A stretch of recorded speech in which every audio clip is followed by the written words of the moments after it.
What do you think the importance of work is for young people today? I think to get the mindset and this certain internal motor, like I think it's important to do those hard jobs early in life to appreciate those other jobs down the line. And I also think you do learn the importance of the discipline and the grit and having goals. Because you know what?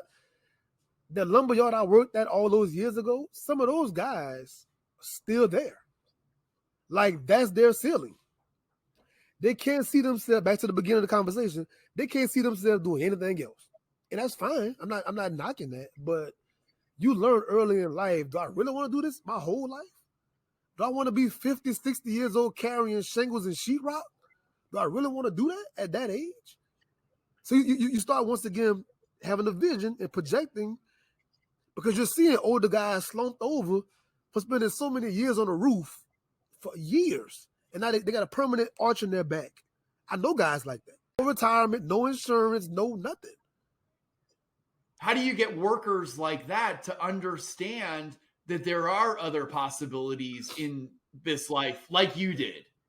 Some people are so hardwired in their thinking, man. That's why us doing this with the kids is important. I got to put that in your mind before you even graduate high school. Once you're 30, 40 years old with the family and the kids and the rent is due and the car note, your mind is only on paying the next bill. You can't even imagine I'm going to uproot myself and go somewhere else and move somewhere else. And I'm going to uproot my family and go and try this new venture. Like, your willingness to do that starts to diminish as you get older and the kids starting to graduate. And now you just stuck in this like humdrum life. Like, you know what? I'm going to watch the LSU game on Saturday, watch the same game on Sunday, put a little food on the grill, and like, this is life. This is great. And once again, there's no vacation. There's no trips. There's no seeing places, going to museums and seeing beautiful oceans. It's like, this is it.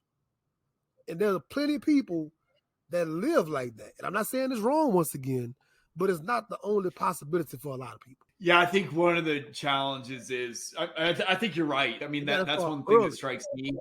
Right. Like, yeah, man, like I worked with guys that were like in their late 20s coming out of Goodwill and Jewish Vocational Services. And it was like, I'm just teaching them how to shake a hand and like make eye contact. But what about like having hope? We couldn't even get there yet. They just needed to survive. So when I had that lumberyard job, I was in college online. So I was literally on a delivery truck in the passenger seat doing my homework, going to a location, put the laptop down, go and unload all this sheetrock, right? But my whole time doing that, my coworkers was laughing at me. I had a book bag on my shoulder and stuff. You know, I'm in a blue collar environment. I'm wearing the book bag and I got my magazines, I got books, and I got different. They always laughed at me about that. They always clown me about that. When I had my all-field job before I got married, I was in college once again, getting my next degree. I got on steel-toe boots. I got on overalls with paint and paint thinner. I'm in the break room doing homework. And these guys are playing cards and dominoes and watching ESPN and laughing at whatever happened on TV. I'm doing homework. And these guys are pointing at me. They're laughing at me. It's all this ridicule. It took a lot of internal grit to withstand that and overcome that. And then when I graduate college and I'm doing these other things, these guys always come back and they email me or they inbox me like, man, I knew you was different. I knew you can do it. I knew this and that. But look, I was the alien to them. They didn't see the possibility in themselves. They thought, man, look at this guy. Look at this guy reading books, man. Who think he is? Look at this guy over there writing. What was he writing? What was that about? It was all this backlash and ridicule of being different.